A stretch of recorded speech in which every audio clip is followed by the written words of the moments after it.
తూర్పుగోదావరి జిల్లా రాజమహేంద్రవరంలో చిరుత సంచారం ఆందోళన కలిగిస్తోంది. లాలా చెరువు సమీపంలో పులి సంచరిస్తున్న దృశ్యాలు ట్రాప్ కెమెరాలో రికార్డ్ అయ్యాయి.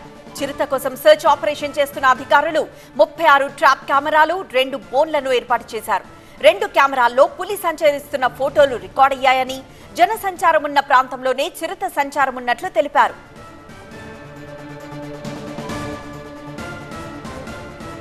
పూర్తి వివరాలు మా కరెస్పాండెంట్ సత్య అందిస్తారు.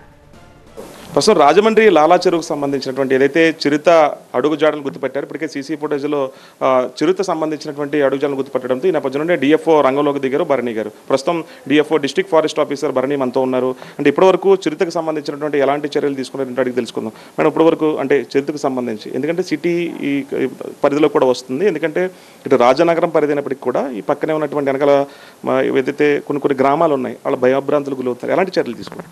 Okay, so first of all చిరుతపులి లెపర్డ్ అనేది ఎక్కడ తిరుగుతుంది అనేది మనకు తెలియాలి. ఏదో ఒక ప్లేస్ స్పాట్ చేసాము, బట్ అది కాకుండా దానికి ట్రాక్ అని ఉంటుంది, ఏ పాత్ని అది ఫాలో అవుతుంది అనేది. దానికి ఐడెంటిఫై చేయడానికి ఫర్ ద పాస్ట్ 2 days మేము పగ్ మార్క్ అనేది అనలైజ్ చేస్తున్నాము. దట్ ఈస్ చిరుతపులి ఫుట్ ఉంటుంది కదా, ఆ పగ్ మార్క్ అనేది అనలైజ్ చేసి ఎక్కడ ఉంది, ఎక్కడ నుంచి ఎక్కడ వెళ్తుంది, ఈ ట్రాక్ అనేది ఐడెంటిఫై చేస్తున్నాము.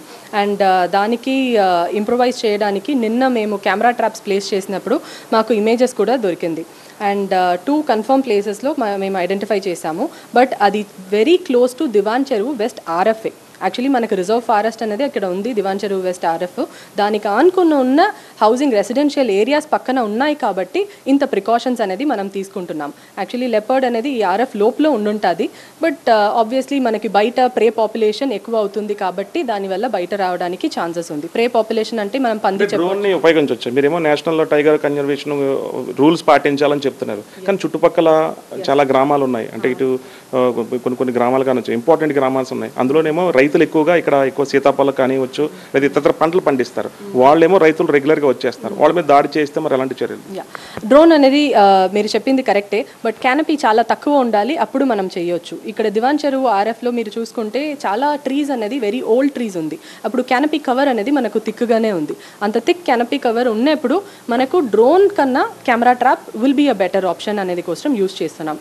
ఇది మొత్తానికి అంటే చిరుతపులికి కూడా హాని కలగకుండా చాలా చర్యలు తీసుకోవాల్సి ఉంటుంది కాబట్టి అందులో యానిమల్ యాక్ట్ కూడా తీసుకోవాల్సి ఉంటుంది. అందులో భాగంగానే డిఎఫ్గా ఉన్నటువంటి భరణి గారు ప్రస్తుతం రాజమండ్రి ఇన్ఛార్జ్గా ఇక్కడ మొత్తం బాధ్యతలు చేపట్టారు. స్థానికంగా ఉన్నటువంటి రూల్స్ ప్రకారం ముందుకెళ్ళి త్వరితగతిన ఏదైతే చుట్టుపక్కల ఉన్నటువంటి ఈ ఆర్ఎఫ్ చుట్టూరు ఉన్నటువంటి ఇప్పటికే అధికారులను అలర్ట్ చేసాము. చుట్టుపక్కల దాదాపుగా 5 నుంచి 6 గ్రామాల ప్రజలకు కూడా చెప్పాము, త్వరలోనే అంటే ఈ రోజు కానీ లేదా రేపు కానీ త్వరితగతిన రూల్స్ ప్రకారం పాటించి టైగర్ కూడా అంటే చిరుతకు కూడా ఎలాంటి హాని జరగకుండా త్వరలోనే దాన్ని పట్టుకుంటాం అనేది భరణి గారు చెప్తున్నారు.